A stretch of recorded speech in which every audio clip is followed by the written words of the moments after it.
श्री शिवाय नमस्तुभ्यम। भोलेनाथ की कृपा आप सभी भक्तों पर हमेशा बनी रहे। संपूर्ण जगत शिव शक्ति स्वरूप है। उसमें शिव विश्वेश्वर हैं और उसकी शक्ति पार्वती हैं। सृष्टि काल में पार्वती को संसारी लोग माया कहते हैं और पालन करते समय वही अन्नपूर्णा नाम से विख्यात हैं और संहार काल में वही कालरात्रि हैं। सृष्टि काल में पालन करने वाली अन्नपूर्णा का व्रत अन्न धन और संतान को देने वाला है। अतः अन्न धन ऐश्वर्य आरोग्य एवं संतान की कामना करने वाले स्त्री पुरुषों को अन्नपूर्णा व्रत विधि पूर्वक करना चाहिए। आइए सुनते हैं अन्नपूर्णा माता जी की व्रत कथा। काशी निवासी धनंजय की पत्नी का नाम सुलक्षणा था। उसे अन्य तो सब सांसारिक सुख प्राप्त थे, परंतु उसे निर्धनता ही एक दुख का कारण था। यह दुख उसको हर समय सताता रहता था। एक दिन सुलक्षणा अपने पति से बोली, स्वामी आप कुछ उद्यम करो तो काम बने, इस प्रकार कब तक काम चलेगा। सुलक्षणा की बात धनंजय के मन में बैठ गई और वह उसी दिन विश्वनाथ शंकर भगवान को खुश करने की पूजा में बैठ गया। वह कहने लगा, हे देवादिदेव विश्वेश्वर, मुझे पूजा पाठ कुछ नहीं आता है, केवल तुम्हारे भरोसे बैठा हूँ। इतनी विनती कर 2-3 दिन तक भूखा प्यासा ही बैठा रहा। यह देखकर भगवान शंकर ने उसके कान में अन्नपूर्णा अन्नपूर्णा अन्नपूर्णा इस प्रकार 3 बार कहा। यह कौन क्या कह गया, इस सोच में धनंजय पड़ गया और मंदिर से आते हुए ब्राह्मणों को देखकर पूछने लगा, पंडित जी यह अन्नपूर्णा कौन है। वे बोले, तू अन्न छोड़ बैठा है तो हर समय अन्न की ही बात सोचती है, जा घर जा अन्न ग्रहण कर। धनंजय अपने घर गया और पत्नी से सारा वृत्तांत कहा। वह बोली, हे नाथ चिंता मत करो, स्वयं शंकर जी ने यह मंत्र दिया है, वह खुद ही इसका खुलासा करेंगे, आप जाकर फिर उनकी आराधना करो। धनंजय फिर जैसा का तैसा पूजा में बैठ गया। रात्रि में शंकर जी ने आज्ञा दी कि तू पूर्व दिशा में जा, वहाँ इसका योग लगेगा और तू सुखी होगा। महादेव बाबा का कहना मानकर वह पूर्व दिशा की ओर चल दिया और वह अन्नपूर्णा अन्नपूर्णा कहता जाता और रास्ते में फल खाता जाता, झरनों का पानी पीता जाता। इस तरह कितने ही दिन चलता गया। वहाँ उसे एक स्थान पर चांदी सी चमकती वन की शोभा देखने में आई। सुंदर सरोवर देखने में आया और उसने देखा कि उसके किनारे कितनी ही अप्सराएं झुंड बनाए बैठी हैं। उनमें से एक कथा कहती थी और सब माता अन्नपूर्णा अन्नपूर्णा इस प्रकार बार बार कहती थी। यह अगहन मास की उजियाली रात्रि थी। आज से ही इस व्रत का आरंभ था। जिस शब्द की खोज में वह घर से निकला था, वह शब्द आज उसे सुनने को मिला। धनंजय उसके पास जाकर पूछता है, हे देवियों आप यह क्या करती हो। वे बोली, हम माता अन्नपूर्णा का व्रत करती हैं। धनंजय बोला, व्रत करने से क्या होता है, यह किसी ने किया भी है और किसको कब किया जाए और इसको कब किया जाए, यह समझाकर मुझसे कहो। वे कहने लगी, इस व्रत को सभी कर सकते हैं। 21 दिन तक के लिए 21 गांठ का सूत्र लेना, 21 दिन न बने तो 1 दिन का उपवास करना, यह भी न बने तो केवल कथा सुनकर माता का प्रसाद लेना, निराहार रहकर कथा करना। कथा को सुनने वाला कोई न मिले तो पीपल के 10 पत्तों को, सुपारी गुवार पाठा के वृक्ष को सामने कर, दीपक को साक्षी कर सूर्य गाय तुलसी या महादेव को कथा सुनाना। बिना कथा सुनाए मुख में दाना न डालना। यदि भूल से कुछ पड़ जाए तो 1 दिवस फिर उपवास करना और व्रत में क्रोध न करे, झूठ न बोले। धनंजय बोला, इस व्रत को करने से क्या होगा। वे कहने लगी, इसके करने से अंधों को नेत्र मिले, लूलों को पाँव मिले, निर्धन के घर धन आवे, बाज को संतान मिले, मूर्ख को विद्या आवे। जो जिस कामना से व्रत करे माता उनकी इच्छा पूरी करती हैं। धनंजय बोला, बहनों मेरे पास भी धन नहीं, विद्या नहीं, कुछ भी तो नहीं है। मैं दुखिया और दरिद्र ब्राह्मण हूँ, मुझे इस व्रत का सूत्र दोगी।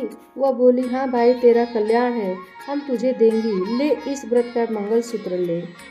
तब धनंजय ने व्रत किया और पूरा हुआ। तभी सरोवर में से 21 खंड की स्वर्ण सीढ़ी हीरा मोती जड़ी हुई प्रकट हुई। धनंजय अन्नपूर्णा अन्नपूर्णा कहता जाता था। इस प्रकार कितनी ही सीढ़ियाँ उतर आया तो क्या देखता है कि करोड़ों सूर्य के समान प्रकाशमान अन्नपूर्णा जी का मंदिर है। उसके स्वर्ण सिंहासन पर अन्नपूर्णा विराजमान है। सामने भिक्षा हेतु भगवान शंकर खड़े हैं। देवांगनाएं चवट डुलाती हैं, कितनी ही हथियार बांधे पहरा दे रही हैं। धनंजय दौड़कर माता के चरणों में गिर पड़ा। माता उसके मन का क्लेश जान गई। धनंजय कहने लगा, माता आप तो अंतर्यामी हो, आपको अपनी दशा क्या बताऊं। माता बोली, तूने मेरा व्रत किया है, अब संसार तेरा सत्कार करेगा। माता ने धनंजय की जिह्वा पर बीज मंत्र लिख दिया। अब तो उसके रोम रोम में विद्या प्रविष्ट हो गई। इतने में क्या देखता है कि वह काशी विश्वनाथ के मंदिर में खड़ा हुआ है। पश्चात माता का वरदान लेकर धनंजय घर आया। सुलक्षणा से सब बात कही। माता जी की कृपा से उसके घर में असीम संपत्ति उमड़ने लगी। छोटा सा घर बहुत बड़ा गिना जाने लगा। जैसे शहद के छत्ते में मक्खियाँ जमा होती हैं, उसी प्रकार अनेक सखी संबंधी आकर उसकी बड़ाई करने लगे। वह कहने लगी कि इतना धन, इतना बड़ा सुंदर घर, लेकिन संतान नहीं तो इस कमाई का कौन भोग करेगा। सुलक्षणा के संतान नहीं है, इसलिए तुम दूसरा विवाह करो। अनिच्छा होते हुए भी धनंजय को दूसरा विवाह करना पड़ा। सती सुलक्षणा को शौच का दुख उठाना पड़ा। इस तरह दिन बीतते गए। अगहन मास आया और नए बंधन में बंधे पति से सुलक्षणा ने कहलवाया कि व्रत के प्रभाव से हम सुखी हुए हैं, इस कारण यह व्रत हमें छोड़ना नहीं चाहिए। यह माता जी का प्रताप है कि हम इतने संपन्न व सुखी हुए हैं। सुलक्षणा की बात सुनकर धनंजय उसके यहाँ आया और व्रत में बैठ गया। नई बधू को इस बात की खबर नहीं थी। वह धनंजय के आने की राह देख रही थी। दिन बीतते गए और व्रत पूरा होने में 3 दिवस रहे कि नई पत्नी को खबर मिली। उसके मन में ईर्ष्या की ज्वाला दहक रही थी। वह सुलक्षणा के घर पहुंची और झगड़ा करके वह धनंजय को अपने साथ ले आई और नए घर में आकर धनंजय को थोड़ी देर के लिए निद्रा ने आ दबाया। उसी समय नई पत्नी ने उसके व्रत का सूत्र तोड़कर अग्नि में फेंक दिया। अब तो माताजी बड़ी क्रोधित हुई। घर में अकस्मात आग लग गई। सब कुछ जलकर राख हो गया। सुलक्षणा जान गई और पति को फिर अपने घर ले आई। नई पत्नी रूठकर पिता के घर जा बैठी। पति को परमेश्वर मानने वाली सुलक्षणा बोली, हे नाथ आप घबराना नहीं, माताजी की कला अलौकिक है। पुत्र को पुत्र हो जाता है पर माता को माता नहीं होती। आप माता में श्रद्धा रखें, फिर आराधना शुरू करो, वे अवश्य हमारा कल्याण करेंगी। धनंजय ने फिर माता अन्नपूर्णा का व्रत किया। फिर वही सरोवर व सीढ़ी प्रकट हुई। उसमें वह अन्नपूर्णा माँ कहकर उतर गया। वहाँ माता जी के चरणों में रुदन करने लगा। माता जी प्रसन्न होकर बोली, यह मेरी स्वर्ण की मूर्ति ले जा और उसका पूजन करना, तू फिर सुखी हो जाएगा। जाओ, तुमको मेरा आशीर्वाद है। तेरी स्त्री सुलक्षणा ने श्रद्धा से मेरा व्रत किया है, उसको मैंने पुत्र दिया। धनंजय ने आंखें खोली और खुद को काशी विश्वनाथ के मंदिर में खड़ा पाया। वहां से फिर उसी प्रकार घर को आया। सुलक्षणा को दिन चढ़े और 9 महीने पूरे होते ही पुत्र का जन्म हुआ। ग्राम में आश्चर्य की लहर दौड़ गई, मान्यता आने लगी। इसी प्रकार उस ग्राम के निःसंतान सेठ के घर पुत्र होने से उसने माता अन्नपूर्णा का मंदिर बनवाया, जिसमें धूमधाम से माता जी पधारी, यज्ञ करवाया और धनंजय को मंदिर का आचार्य पद दिया और आजीविका के लिए मंदिर की दक्षिणा और रहने के लिए बड़ा सुंदर भवन बनवा दिया। धनंजय की भी स्त्री पुत्र सहित वहां रहने लगी। माता जी की कृपा से भरपूर आमदनी होने लगी।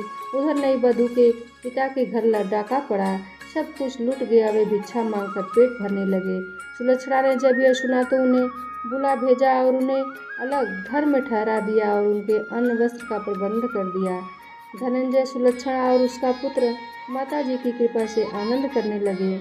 माता ने जैसे इनके भंडार भरे वैसे सबके भरे। जाकी जैसी भावना ताकू वैसी सिद्धि, हंसा मोती चुगत है मुर्दा चोखत गिद्ध।